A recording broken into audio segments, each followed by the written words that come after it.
right, thank you everyone for joining us for the final Academic Job Search Demystified series workshop of this year, Negotiating Your Job Offer. We welcome you to check out the previous workshops in this series on the YouTube channel if you're interested in what our panelists have discussed before. Today's panel will be moderated by Dean Crittenden of the Graduate College. And we have our two esteemed panelists, Dr. Jennifer Byrnes and Dr. John Baur, joining us today. We'll provide a little bit more introduction once we get going. So today's workshop is all about gaining understanding of the different components of an academic job offer and the knowledge and skills that you need to professionally navigate the intricacies of offer negotiations. So that being said, I will turn it over to Dean Crittenden. Thanks so much, Alyssa. So hi, everybody. Good afternoon. I'm the other Alyssa in the Graduate College. Alyssa Crittenden. I'm the Vice Provost for Graduate Education and the Dean of the Graduate College here. And we have made it. We have made it to the end of this series. This was a series that was requested last year by graduate students. So this is a series that was requested the idea was that there was sort of a lot of unnecessary sort of opacity in the academic job search and selection process. And so we have worked diligently throughout this academic year to kind of go step by step from beginning to end. And here we are at the culminating workshop where we are almost at the end of the semester. Everybody's very tired, but you are here. I see some of you online. Thank you so much. And I know many students will be watching after the fact on YouTube. And I would just, before we get started, a little housekeeping. So the way it will work is I will introduce my colleagues a little bit here, have them share a little bit about where they come from, kind of where they sit in our academic environment here at UNLV. And then we're going to talk about the job offer negotiation process. We're going to talk about some ins and outs. We have some questions here that I'll be posing to our panelists, and we're also going to have an opportunity to take questions from the audience, both virtual and in person. So before we get started with the questions and the real kind of meat of the content, I would like to thank my colleagues. To my right is Dr. Jennifer Byrnes, who is it official? I say it, yeah. Who, as of July 1st, yes, will be an associate professor with tenure in the Department of Anthropology, my home department, so yes. And it will be an adjunct associate professor at that time in the UNLV School of Medicine. So I will let Jenny tell us a little bit about herself in just a moment. You can kick us off with sort of a little bit about your research and kind of where you sit in this milieu. And to my left, we have Dr. John Baur, who is an associate professor and the director of our MBA and EMBA programs here at UNLV. Really different perspectives and really critical, I think, touches on a lot of different areas, but I think really important to have somebody from the business world here, because so many of our students are negotiating different types of job offers that come outside of the academic sphere or our kind of alternate academic pathways. And we were delighted that you agreed to join us so that you could maybe speak to some of that, which I think is sort of a gray area for a lot of our students. So thank you so much to both of you. Welcome. We're honored to have you. And Jenny, why don't you start us off with a little bit about yourself, and then we'll kick it over to John. Yeah, so I actually started my professorship career in 2014 as an assistant professor at the University of Hawaii West Oahu. I was an assistant professor for 5 years at the teaching university. So I have two different job offers I've gotten at a teaching university, and then I got an offer here at an R1 in 2019, and I started here as an assistant professor in 2019. I am a forensic anthropologist and a bioarchaeologist, which means I specialize in human skeletal remains from the past and present. So I work for the coroner's office. I handle the different types of situations that arise in the county with human remains, and I have currently 7 graduate students, or 6.5. That's a lot. Yeah. For those of you who are not counting, I am counting. It is a lot. Is that about what you wanted for? Perfect. Yeah, absolutely. Okay. John? Fantastic. So, hi, good afternoon. My name is Dr. John Baur. I'm an associate professor within the management group in the Lee Business School. As mentioned, I serve as the director of the MBA and the executive MBA programs as well. I teach almost exclusively negotiation to our business students or those students who are interested in coming over, like law students and medical students and so forth, getting dual degrees with our MBAs. Prior to academia, I ran a company dealing with corporate real estate, so we dealt with negotiation all the time, hiring, firing, billable hours, everything else associated with rates and deals. I also negotiate, of course, on my own behalf, as many of you all have or will be doing in the near future, and also just kind of on the side through consulting and projects like that as well. Wow, fantastic. Thank you so much. So I think we're going to start out with an overview of this portion of the process. So we have taken you to this point in the process. Now, ostensibly, you are receiving typically a phone call, although not always, but typically a phone call, and you're receiving a phone call that is telling you that the employer, whether that be a university, whether that be a university institution or another entity, would like to offer you the job as the top candidate. So what do you do when you answer that call? And what happens from this point forward? There is not necessarily a playbook on the academic side. There's some kind of unspoken rules, but there may be an actual playbook on your side. So can you start us off, please, Dr. Baur? What happens when you answer that call?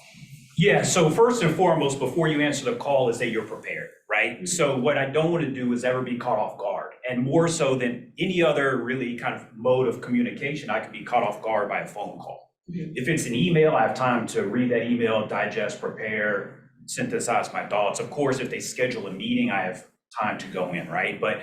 But on a phone call, it's easy to be caught off guard. I just pick up the phone, I don't even recognize the number. And now they say, hey, we want to hire you. And by the way, here's sort of the generalized terms, right? We'd like to hire you in this kind of role, and here's how much you're going to get paid. And then there's sort of like this, you're welcome. There's almost like an expectation That's right. that you're going to be so excited to accept that offer.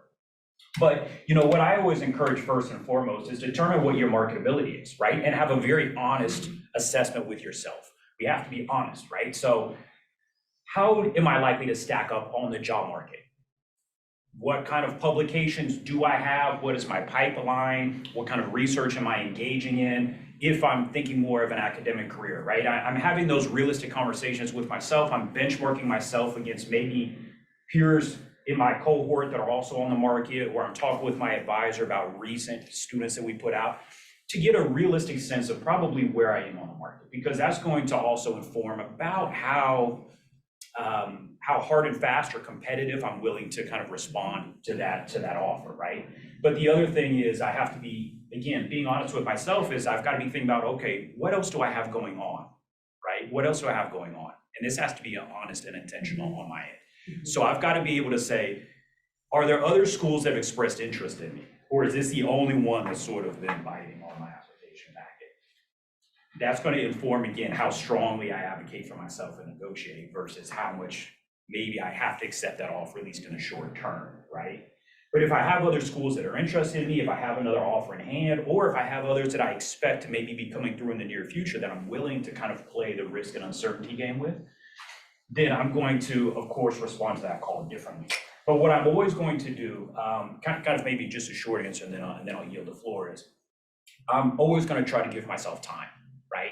I don't want to make a spur of the moment answer right there. And there's several different ways that I can do that. One is I can express my joy, my happiness for the offer, reconfirm that, yeah, I really appreciated getting to know everyone there, suggesting or signaling that, yeah, I'm taking this seriously, but that I need time to process things.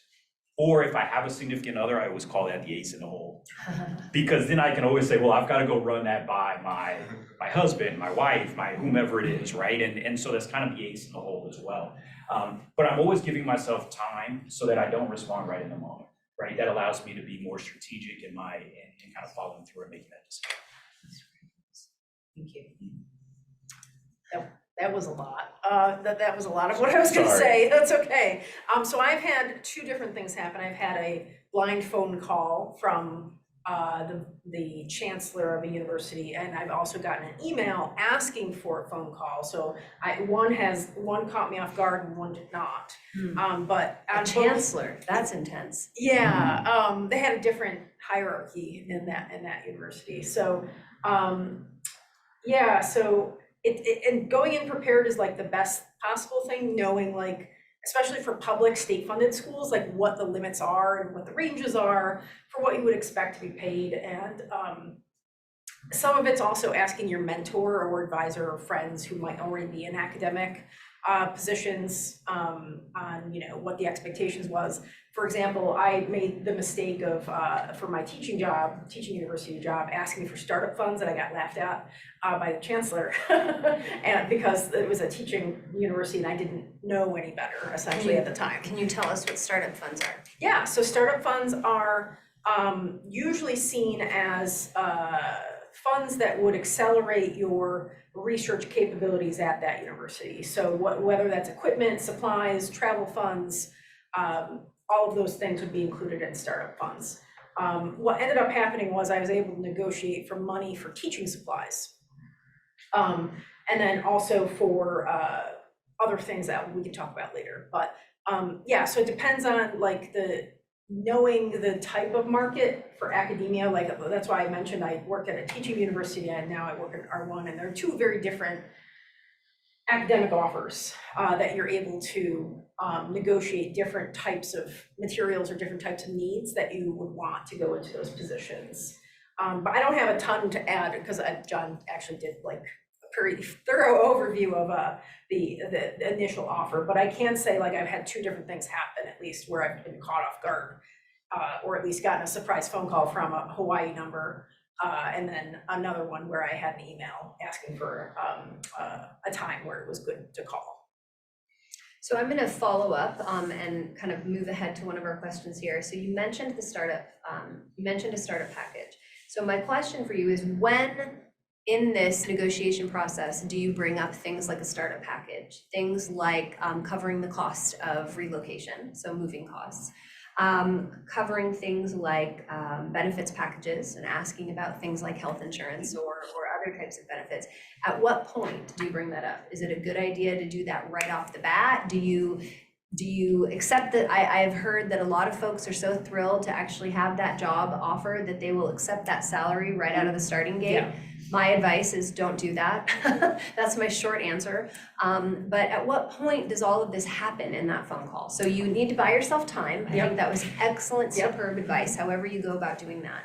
And you need to be prepared for the eventual call, even if it never comes. You need to prepare yourself. I think those were excellent ways to start off. But at what point in the process do you start talking about these nitty-gritties? Yeah, typically they give you an offer letter with like the basic offer, and then that would be after the phone call. So once they know that you're still interested, they'll send you their offer, and then you move on from there, is what I've seen at like the two offers I've gotten. And then you say, okay, well, how flexible can I get back to you about this, because I think I need more materials than this package is going to be offering. And then I've been asked for an inventory list of like exactly what I want or need to meet my research needs at University of Nevada, Las Vegas, for example. And then at the teaching university, it was like, okay, give us another inventory of exactly what you need to successfully teach the classes we want you to teach. And so usually they ask you for that. Luckily I had I already had been a lab inventory person prior to that. So I already had a list of all of those types of supplies that I would need. And so I just put that together. The hard part is they don't give you a lot of time because they're trying to also move forward very quickly in case you turn down the job and they have to move on to another candidate. So doing it very quickly and trying to meet their deadlines is very important because their time is just as valuable as yours. So yeah, that's usually they give you that standard offer and then you move on from there, and they're going to tell you where the line is. Like they'll say, okay, that's the max that we can do, and if you want something else, then I'm not sure how we're going to meet that. And that's where the negotiation will go back and forth for a little while, and you decide if that's going to be enough for what you want, and especially if you have other job offers. Thanks. I will augment that by saying for our STEM and STEM adjacent students, the startup package is often a really important part of the negotiation. And many folks will have their startup budget ready to go when they are interviewing. So for instance, I had my spreadsheet and my 5 and 10-year research plan ready to rumble when I was interviewing and I was on the job market, so that I could do just as Dr. Byrnes suggested and have that ready to activate should I get the call. And I did get the call, and I had 48 hours to return my budget to the dean. So I'm glad I had that spreadsheet. Yeah. So anything you can add about the timing of how this works? And so once you have sort of successfully bought yourself time, how does that back and forth? What is the timing of that back and forth, and what does it look like? Yeah, that's a great question. And you know, there's a lot of academic research that digs specifically into this question as well, right? Or related questions. The timing of offers, the timings of counters, the timings of concessions and things like this, and where do we see these favorable returns. But one of the things that I'll note just for a minute, because you asked me to speak a little bit kind of from the practitioner side and more business side as well. So one of the things that Jennifer mentioned is, you know, in academia, typically they're exploding offers, right? And very tight. So I had universities call me and say, hey, here's our offer, you have 48 hours to accept it. If not, we have to move on to our next candidate. And we realize why they're doing that. On their end is risk aversion, right? So they're worried that if I draw this process out, their second and third candidate may now fall off, and now they're circling back with a failed search, and no one wants to do that. But the other thing that they're doing is reducing my alternatives, right? So by saying you have 48 hours, I'm going, well, that other school that actually I really wanted to go to hasn't called yet. Maybe they will, but am I willing to forego that for what I have in hand, right? So that is a little bit different in academia, but that's also because most of our universities, at least within your specific discipline, are working on the same search calendar, right? So everyone's hiring at the same time, so we're competing for the same people. If you're going practitioner focused, whether it's consulting or something like that, it's usually not on the same clock, and so you have more opportunities to search around. So that is one of the things that's different. But what I will say specifically, I think about negotiating the non-financial compensation, so all the other things, is I always tell students to be prepared, think about what truly matters to you, right? What really matters to you? And that's where we start. And so if it is the financial compensation, meaning it's, hey, it's dollars in my pocket because that's what I eat off of and that's what I live off of, then that's what we focus on, that's what we target. But that's likely not the only thing that matters to you, whether it's startup costs for your research, whether it's travel and research or conference expenses, whether it's, hey, I want to be able to embed an understanding on what classes I'm going to teach, how many preps I'm going to teach, my schedule, so I know what days I'm going to teach. Maybe that's through mid-tenure, maybe that's through the entire tenure clock. I've worked with colleagues that have gone so far as to say specific classrooms that they want to teach in. And maybe that's because there's certain technology in that classroom or the layout is beneficial. So there's a lot of other kind of components that go into account. And then what I'm thinking about on my end is, well, what matters to the university, right? And so, for example, a reload package, that's a one-time expense. The university may not want to shell it out, but it's a one-time expense. They may be more willing to pay that than to add something onto my base salary that they're going to have to pay in perpetuity, right? So I'm thinking about that, but the long and short here is we focus on what truly matters to us. And so if it's truly the financial compensation, if I really just want more money, I don't care what you're going to teach, when you're going to have me teaching it, anything else, all I want is dollars, then that's what I'm focused on. And it's only then when we can't reach an agreement on the financial compensation that we try to salvage this negotiation by rolling in these other issues, right? But I've also worked with colleagues who say, you know what really matters to me is my schedule, because I have a family, I've got young kids at home. And if that's the case, you may be willing to forego a couple of dollars in order to lock in that schedule. And the problem is if you approach the negotiation the same way and all you do is talk about financial compensation money, you may get money, but you're not going to get the schedule you want, and you're going to ultimately end up unhappy, right? And so we're actually trying to lead the discussion in a way that allows the university to meet our needs. Oh, that was so helpful. It just reminds me of something that my husband has often said, life is about trade-offs. And that's true in every domain, I think. So that was very helpful. I'd like to take a break and see if we have any questions. I know we have several folks who have joined us online. So either from the room or online, any questions? We do have a question that just came through the chat. Would suggested actions change if an offer letter was presented at the end of a second interview? Should we ask how much time we can have to consider the offer? And would it be better to negotiate there since both parties are physically present? That is an unusual situation that I am not familiar with. Is either one of the panelists? Okay, I'll let Yeah. Dr. Baur take that. It can happen. I feel like it's not as common now simply because, at least in academia, let's be honest, there's certain levels of bureaucracy Right. that things have to funnel through. So that, for example, even when they call you, the phone call or the email to schedule the phone call, they give you that exploding offer, that's still a sort of pending, we Right. secure the funding. So it's like, hey, we Right. want you to agree to work for our university at this, as long as we can make it happen on our end, Right. right? Which is kind of a weird space to be in. But some universities are able to move this quick. And primarily when that happens, you're the last candidate, right? So they've already vetted their other finalists and they're actually meeting while you're running through your interviews and they're going, yeah, she or he is heads and tails better than the others. We want to extend that offer. We don't want to run the risk of losing them.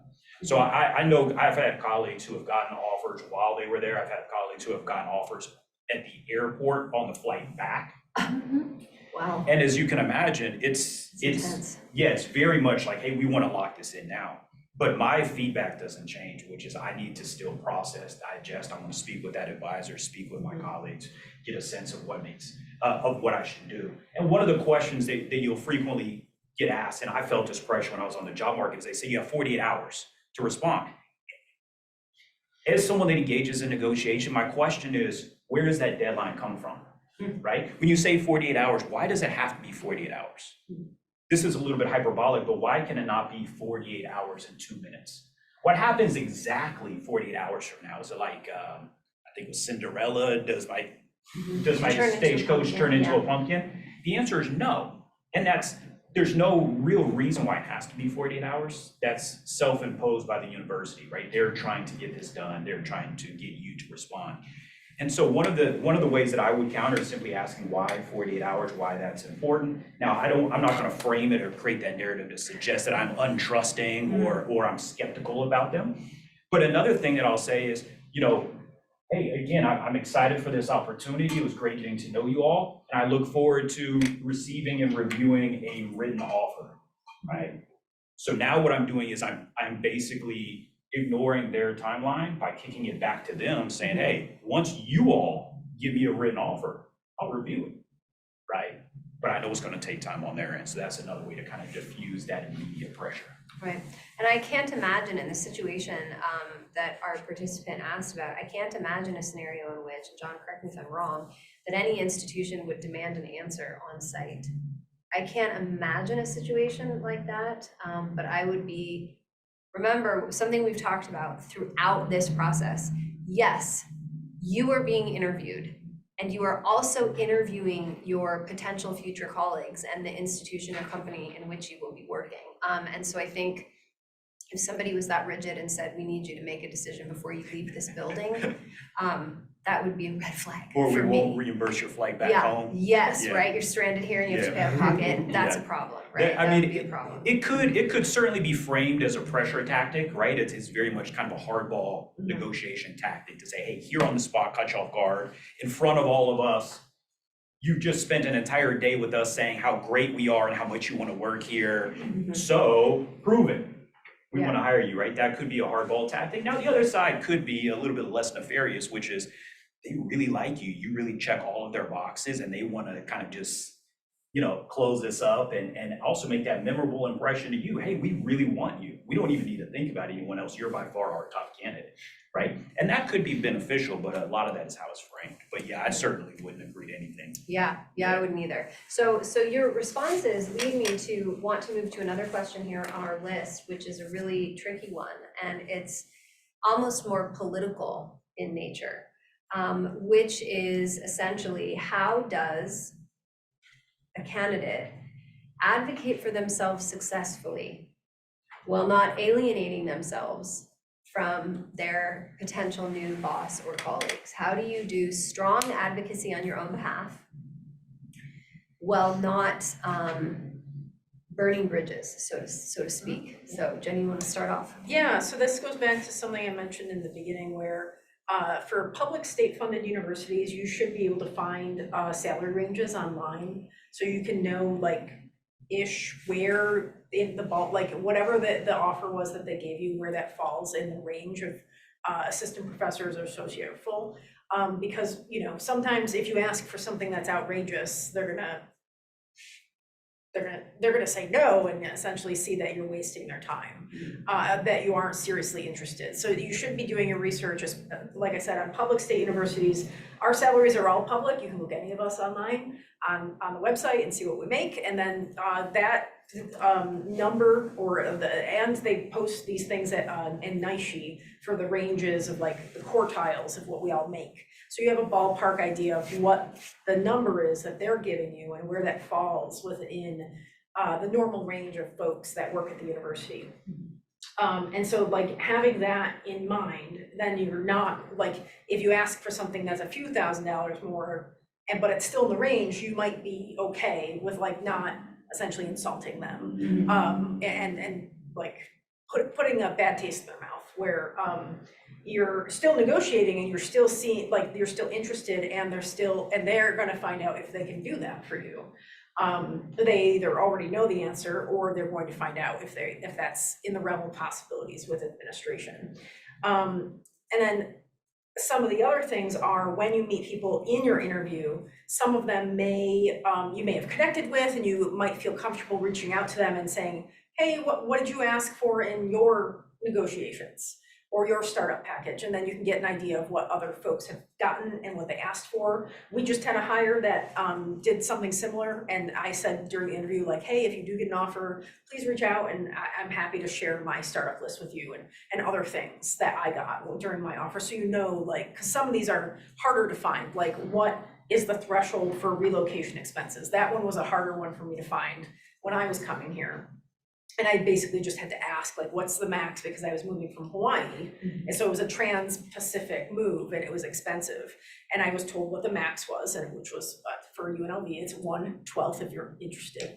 For other places, it's different, and then you can find them more easily online. So a lot of it's just doing your research of where the caps are, especially for public state-funded schools, because a lot of that stuff is online because they either have unions or they have contracts with the state, where those budgetary things are very much set in stone, which means that if you ask for something more than that, the answer is almost always going to be no, because they have caps. But for private institutions, that's a little bit more of a gray area, and they might have more flexibility.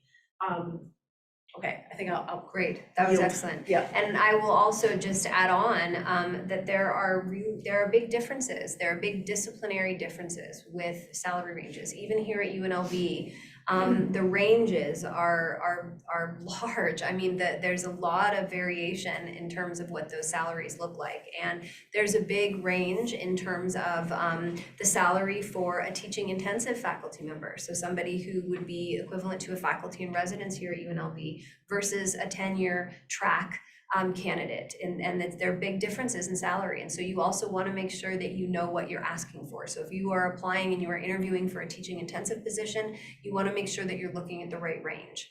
And I think what I really learned, what I absorbed from what Dr. Byrnes just said was, advocate for yourself. Make sure that you are asking for what you need and what you want, but be reasonable. Be reasonable in what you're asking for. Yes, Ege. I was going to ask, what's a nicer way to ask them why 48 hours? And on top of that, let's say we're talking about employers rushing us, right? And we need to buy time. Let's say you had a job offer and they said, whether accepted or not, within 48 hours. And meanwhile, the job you really wanted to get, scheduled an interview, the interview went good. Now, and then after that, they said, hey, we'll get back to you in a week. But you have that offer. So how do you rush the employer there? You know, like, hey, can you guys let me know if you guys gonna hire me or not, so I can make my You can decision? take that one. Yeah. Yeah, that's all you. Yeah, so, of course, this is being recorded and posted. So, AK, thank you for that question. There are a few things here, right? Now, when you think about it, this is a practitioner-focused organization. You think to yourself, it's okay because people turn over frequently, right? Or, you know, oh, I got an offer here, I accepted it, but then something better came. I mean, we've had professional head coaches do the same thing here, Oh. but I digress, right? So it's not all of that uncommon. That's a different panel talk. But when you're dealing with academia, because it's such a small, close-knit area, you're frequently told, no, you need to stick by your word, you need to honor that. If you accept it, now I know colleagues, I know a couple who I would suggest engaged a little bit of deceptive negotiation on market, right? One told 3 different schools, you are my top school. If you give me an offer, I'm coming here. And guess what? All 3 gave him an offer. To this day, his name is mud at Right. 2 of those schools. And beyond that, those 2 schools hold a grudge and don't even want to hire other students that came out of his same program. So there are those ripple effects. And again, because it's such a close-knit area. So it's a little bit different here. And so most people would certainly tell you, hey, if you accept an offer, you need to stick by it. Again, I know some people who accepted an offer at what we would suggest is a lower tier school, or maybe more of just a balanced or teaching focused school.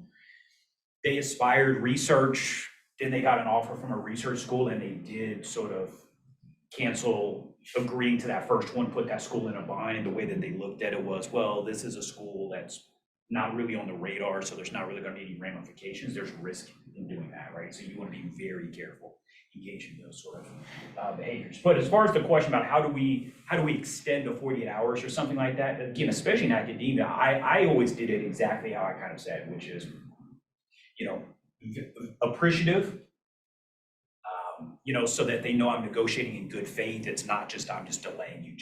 I've already decided I'm going to turn you down. So I'm acting in good faith. But then ultimately I'm saying, hey, you know, I look forward to reviewing the written offer when it comes in, and we can circle back and have a conversation. Because now I'm kicking it back in their court. I'm nullifying it. Circling back though, maybe just a couple of comments, a couple other things. So we were talking about how do we negotiate in a way that advocates for ourselves but Yes. doesn't burn relationships, Yes, right? please guide us. So you contrast academia, or not just academia, but really just kind of employment, contrasted to another negotiation, contrasted to buying a car, right? When I buy a car, I'm never going to see that salesperson again. At least I certainly hope I never see them again, right? I have no relationship with that person. I don't expect to have a relationship with that person. And so I'm solely focused on myself. How do I get the best deal possible directly at your expense? In academia, I'm starting this new relationship. I'm negotiating perhaps with my department chair or my dean or even a chancellor, people that I'm starting a relationship with and are going to have some sort of agency over me for the foreseeable future. And so it's really important here that I frame everything and how we are mutually meeting our needs, right? So the startup cost, how does that benefit UNLV? How does that allow you to do better research, to get published at better journals, to increase the visibility of UNLV and in alignment with the R1 initiative at UNLV, right? So we see how we're not advocating saying, oh, I just want to hoard resources to do stuff. It's how does this actually benefit UNLV? And so there's a lot of how I create those narratives. I certainly appreciate you're right. Look at salaries if you can, get access, get awareness if possible. But it's also, you know, when I negotiate for a job, it's typically one of 2 different narratives I'm creating. One is, again, how can we meet mutual goals that we're striving for? And so how can you giving me more help the collective? But 2 is also framing things around norms, right? So what are the norms? What are the standards? What is everyone else getting?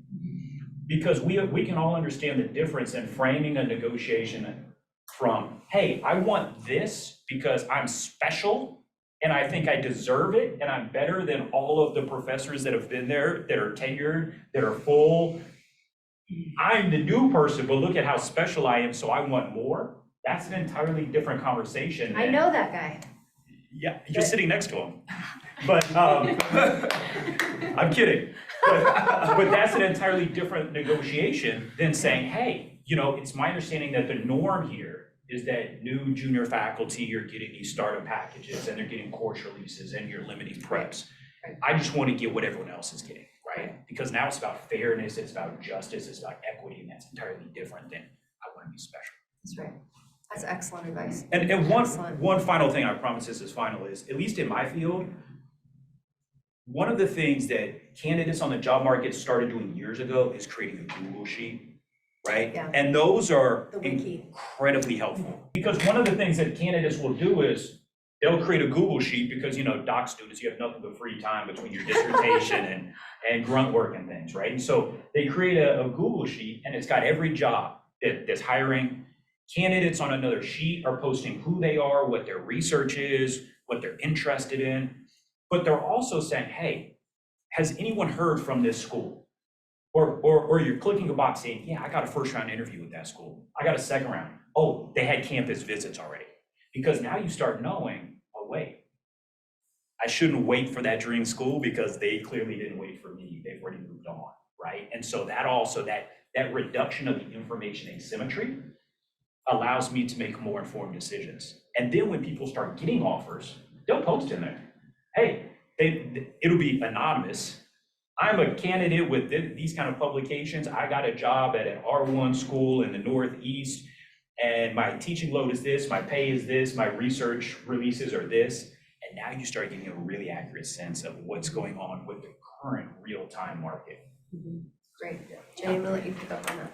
Yeah, so the wiki, which you can post pretty much anything to, has its own, you can create your own academic job search. So for example, I'm a biological anthropologist, so there's a wiki for biological anthropology professorships for 2023, 2024. There's a new one created every year that's someone usually moderates, and they post all the jobs for that year in that wiki. And people anonymously will go in and update the wiki similar to, it sounds like the Google sheet that you're referring to for your field. They don't post usually the types of offers they're getting, but you can track actually who's applying. Some search chairs are actually in there too. Like I went in and I updated it. I was like, hey, we're at this stage so that because we can't officially tell anyone. So unofficially, you can go in and answer questions, or candidates can go in and say, I got a first round interview. And then people will also say, hey, has anyone else heard from this school? People will say, no, I applied at this date. And people will share information about what stage each school is at. And sometimes everyone's like, no one has heard from this school, because that might mean that something happened and the search got canceled or something like that because of financial means. But that's another way to go to the wiki and type in your field and the year and actually see what people are posting about individual jobs that are on the market. And you can go in and update things too. But yeah, they don't actually post the details that you were saying about the offers that they're actually getting, which is interesting. Yeah, it's because again, it informs real time what the market is, Yeah. right? And you start comparing apples to apples, apples to oranges, going, well, that person clearly has a better portfolio than I did. But if they got that kind of school and that kind of pay, that can help to inform maybe what my realistic range should be. But of course, especially as we all know, but dealing with a Google Doc, make sure that we log off of our Google account first, or else everyone's going to see you in there and you Anonymous typing. elephant instead. Yeah. Exactly. And it probably matters less if you're an ABD on the market. It's a little bit different if you're an advanced assistant thinking about leaving. Yeah. And now all of a sudden everyone can see you in their Yes. search. So. Yes. Right. Yeah. And I will add, before we take additional questions, I will add a word of caution when you are on the other side at some point, I am hopeful that you will be chairing a search, or you will be the chair of a department that is running a search. We had a situation in my past where a candidate had verbally accepted an offer, and the chair of the department made the error of assuming that this candidate was going to follow through with the official signatures and was going to sign the official offer letter that was routing their way, and called the other candidates and let them know that they had offered the job to someone.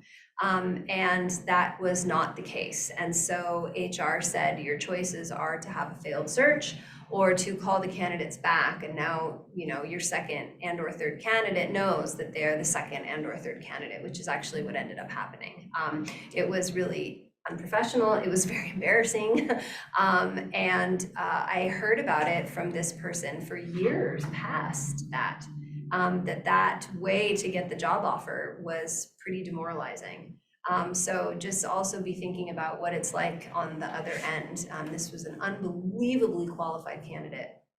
And that was a bit of egg on the face for that situation for us. So be thinking about that. But Alyssa, I see a couple of questions maybe. Yeah, We have some time left. One more question that came through. Would negotiating a postdoc salary be similar? I assume similar. I mean, if it's at a public state institution, those are set salaries for the most part.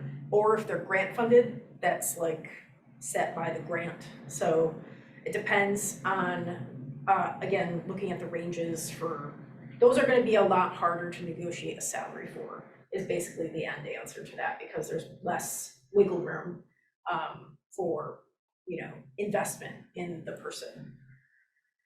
So I can add on a bit to that. So the Office of Postdoctoral Affairs is housed within the Graduate College here at UNLV.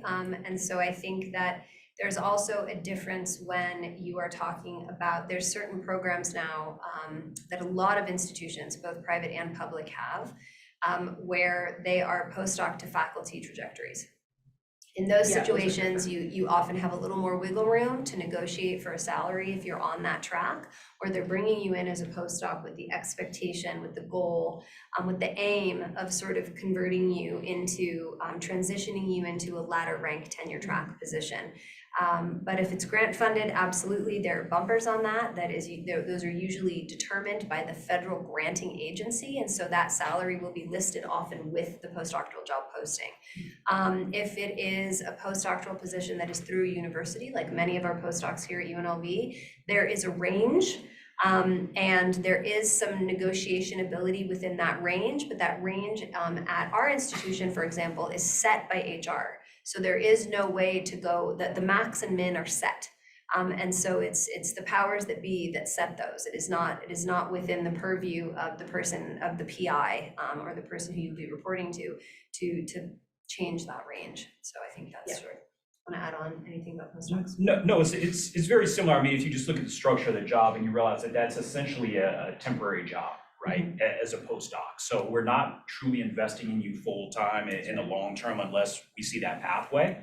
And so just inherently, that means that you're a little bit less central to the core functioning of the university, and you're just a little bit less critical, right? So when we talk about like leverage in a negotiation, it's what can I do to increase my centrality, how much they need me, and also my criticality, right? So the more that I can do, the more that they need me, rely on me and my specific set of skills, so to speak, from like the Take It movie, then the more leverage that I have in this negotiation. And in the case of a postdoc, we expect you to be here for a year, a couple years, engage in research, help us out, but then we wish you well as you move on. Right. And the only other thing I'll say is the expectation for getting a postdoc is very different. It's very disciplinary specific. So for most STEM fields, at least in biological sciences, for example, it's almost unheard of to be offered a tenure track position without a postdoc under your belt.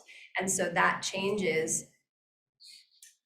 Life's about trade-offs, right? So that changes. And so you may feel compelled to take a postdoc that might not be the salary that you were dreaming of for those 2 years. But you will do so knowing that that is a necessary thing for you to do in order to launch yourself into the next stage of your career. So be thinking about how important a postdoc is for your long-term kind of end career goals. And I think that can also inform that part of the discussion for you.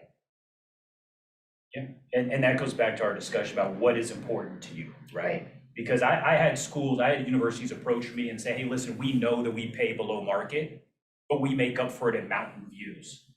And I say, well, you know what I can't eat?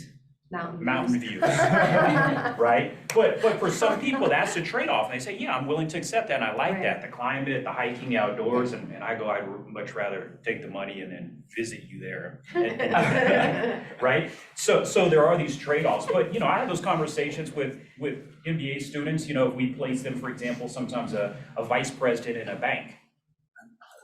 Well, if you know anything about a bank, especially a large bank, they've probably got 5,000 vice presidents.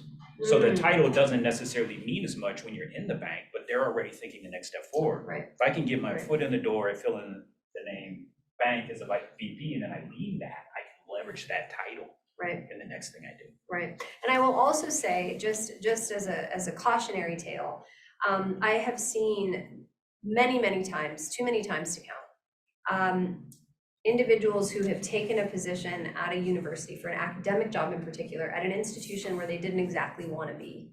My colleague to my right has been very successful in leaving a teaching institution to move to a research institution, but that's not always the case. And I've seen many people, dozens of people, try very hard, taking a job they're not really interested in, doing something that they're not really that enthusiastic about. Taking, for example, here's an example that I just talked a colleague through recently. They took a position at an institution that granted only master's students, but they want to remain research active and they desperately want doctoral students. But they have had this job, they've been in this job, they received tenure at this job, and now at the rank of associate professor, they are finding it almost impossible to leave. They will make it to part of the interview process, but they are really not as competitive because their time over the last 5 years has been spent teaching and getting tenure at their current institution, which is a master's granting institution. And so it can often be a challenge to switch trajectories. And so it's not impossible. If you're a very accomplished scientist and you're very good, you can make that transition.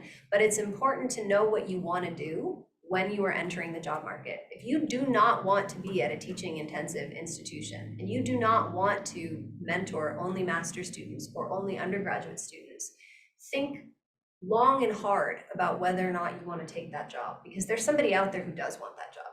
There's somebody out there who desperately wants that job. So just to be thinking about that. So do we have any other questions, Alyssa? No questions in the chat at this time. Anybody? Great. So I think in the essence of time here, I think we're going to end, and it is panelists' choice. Oh. So you can either share some pitfalls or mistakes to avoid, or tell us some cautionary tales, what to avoid during this process, or leave our participants here today with some tips and tricks for success in the process. So it's interesting because pitfalls, sort of the opposite of pitfalls, is kind of tips or tricks, right? It kind of in a way. And so when we think about it, one of the things that I always think about is negotiating good faith, right? So let's be honest. When I was on the job market, I started doing the math. I was like, I need a job. I don't know where that job's going to come from. I don't know what it's going to look like, but I'm pretty sure I need one. Yep. Right?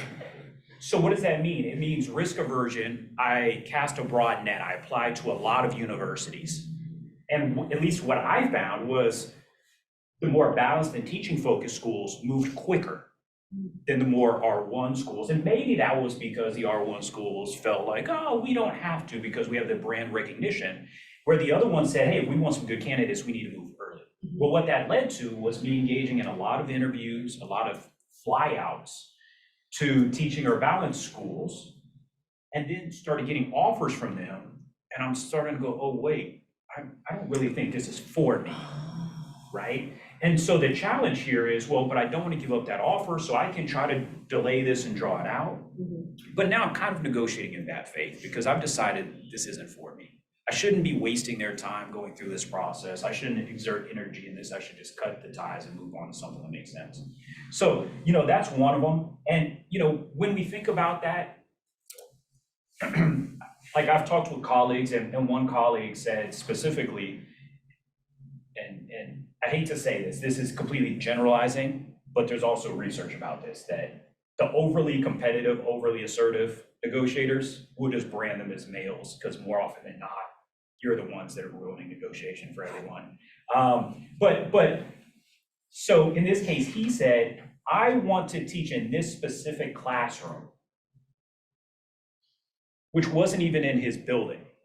Had no true interest or desire to teach in that classroom, but scheduling is hard. It's dominoes. You change one thing and now we've got, well, if we're gonna free that class in that room, then we've got to move that, and then we got to move this and move that. So it's a laborious process that the university doesn't want to do. He had no interest in doing it. But that was one of his issues that he put on the table, saying, hey, this is one of the things that I want. And the only reason why he did that was to eventually concede it to the university. To say, you know what? I understand that it's hard for you to change the classroom, so I'll tell you what. If you can give me the travel support that I'm looking for, you can put me in whatever classroom I need to be in. Those sort of tactics, they can be effective, but they can also be, of course, deceptive. And when we think about starting that relationship, managing that relationship, we want to be careful with, of course, how we're starting it. So, those are a couple examples. I have plenty of others, but I don't want to monopolize the time. No, very helpful, thank you. Yeah, I touched on a few of these as I've been kind of talking through other questions and answers, but a lot of it's being respectful to the people that you're potentially going to be colleagues with for decades, right? And respectful of their time, respectful of what they have to offer and their capabilities of, the offer. Doing your research, because it shows them that you're actually seriously interested in coming there. Beforehand. Like I said, I made a mistake when I was ABD when I got my first offer. And I asked my advisor, who didn't give me the best advice at the time, but go through your network, not just your your dissertation advisor, go through your network of folks that who have either entered the academic market recently, or that you just know through your research wise, hey, I know you work at a similar type of university. What resources were you able to acquire during your negotiations to get a ballpark idea? And then those are the things that I think if I had actually had more support in that first offer, I probably wouldn't have asked for startup funds, because it was a teaching university. And then I realized, okay, I can negotiate with teaching supplies and stuff for my office that will allow me to be a more effective teacher. Because again, like John was talking about earlier, you're trying to capitalize on what they need you to do, and if they need you to teach, then you have to think of it that way. And if you're getting hired at a teaching university, they're not going to give you research expenditures for the most part, because that's not their mission. So the mission of the university is the key of figuring out what you can and should not be expecting in a job offer for pitfalls and tips, right? And so I was able to get a few $100s of supplies for teaching at that time, and then some software that students needed to learn to do different analyses, and different types of computer supplies, again, to be more effective at generating preps in my office. What else is there? But yeah, I mean, it's thinking of the university in that time, in that place, and doing your research ahead of time for what, again, the normal package might be for what you can expect to ask for. And then really they only rescind offers if they think that you're messing with them. If they will tell you, okay, well, we don't think you're serious, so we're going to move on to the next candidate. And that's when you have pushed too hard. And usually they tell you where that line is, and they say, we are going to move on to the next person because it does not seem that we are coming to an agreement. So good luck to you. And then that's you have reached the end of your rope of almost burning a bridge, essentially. So and they should give you indicators in advance of that you're pushing too hard. And that's a pitfall that I didn't encounter, but I know other people have. That's helpful. And I think it's just kind of my final point here is it's worth noting that if you're experiencing any sort of anxiety or uncertainty, or again, it's great that you're attending this sort of workshop, right, to learn from others and things like that. But if you're experiencing that, realize that that's normal. There's nothing inherently wrong with that. I deal with executives, I get the opportunity to work with executives around town and elsewhere. And frequently on the first day of a negotiation course, no one wants to admit, like, yeah, I don't like to do this, or I know that there's more value to be had and I still don't do it, right? Because I don't want to play that game. I don't want to be in this process. So if you feel that way, that's okay. There's nothing inherently wrong with it. But realize that there's true value that you're leaving on the table if you don't negotiate, right? And there's of course data galore to support it, but just to kind of put this in perspective for academics, right, or future academics.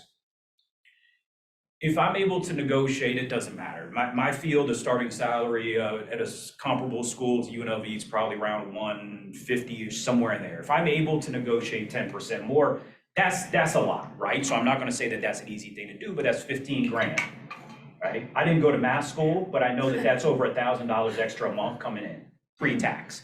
But some of that's going into my retirement that the university's matching. So actually that is more than 15 grand that I'm able to get. And that's in 1 year. Now, if I want to put my career here for 30 years, we're talking about $500,000 right there. But we're talking about academics. If I get tenure and I get a 10% pay bump, that's based on my base salary that I negotiated when I started. So now that tenure bump's higher. If I get promoted to full, that bump's higher. When I get COLA adjustments of 12 or 11% a year, those are all on my base salary too. So all of those are actually coming off of what I negotiated, meaning that that gap over time is not getting smaller. It's actually getting bigger as we go, right? Merit, if it's 1, 2, 3%, that's off of a larger base. So that's why it's so important to negotiate up front. But if you don't get everything that you want, that's okay too. It doesn't mean that you failed. It simply means that now there's opportunities to circle back, have further conversations. That opens the door to, okay, if I can't get that now, what does it look like? How can we get that in the future? Having those kind of conversations. Great.